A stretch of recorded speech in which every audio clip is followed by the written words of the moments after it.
It's my feel-good breakfast show.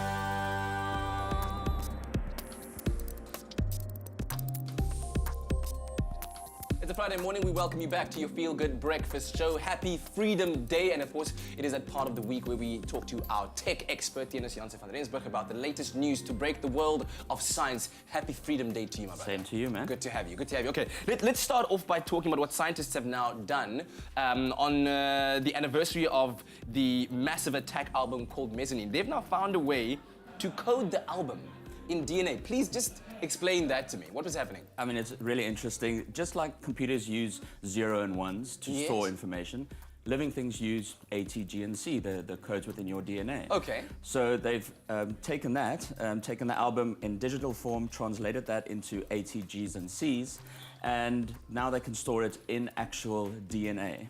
So the thing about DNA is it can store a lot more information than silicon can. Okay. So 1 gram of DNA can store 1 billion terabytes worth of information. So that's, I think the technical term is a gazillion iPods.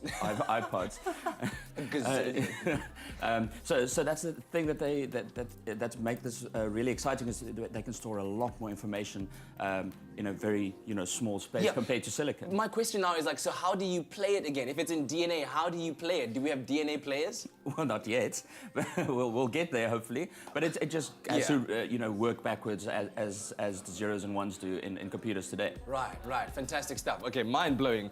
So we've chatted extensively about Facebook and what's been happening with the entire scandal there. But something's very interesting has popped up now. You can now download every single piece of data that Facebook has ever stored on you. Really? Yes. So it's part of their efforts to be more transparent and so that everybody can see what they're doing with your data.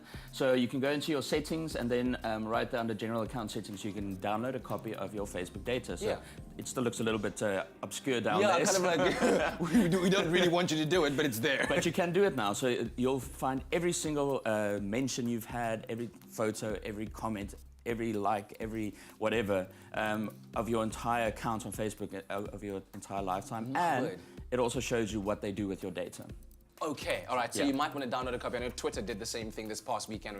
As I got a notification that says, do you want to download this information? And I was like, okay, I'll download it. But it's so much information. Exactly, now I've got like 2 emails, bulky emails full of info. I don't know whether I'm ever going to have time to read those. But finally, a very good story out of India right now, where facial recognition is now being used to successfully trace some 300 or 3,000 missing children.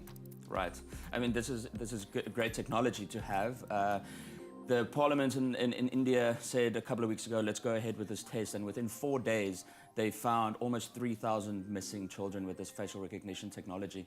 And it's a great step forward, because in India, there's more than 200,000 missing children. Wow. So this is their first big scale effort to try and find these kids with facial recognition technology. It's really exciting. That's extraordinary. So do these kids then get found off of the street and then they get facially recognized and then traced back to a report? Exactly, yeah. And then obviously from photos from the parents and from the police, they then find these kids and reunite them with their families. Oh my goodness, that's just thinking back to that movie Lion. I don't know if you've seen that movie Lion, about the child who went missing and then got adopted, went to Australia. But this is extraordinary stuff. But thank you very much for always bringing us the latest in tech news. Of course, let us know which stories have caught your attention, and when you share them with us on our social media platforms, use #ExpressoShow.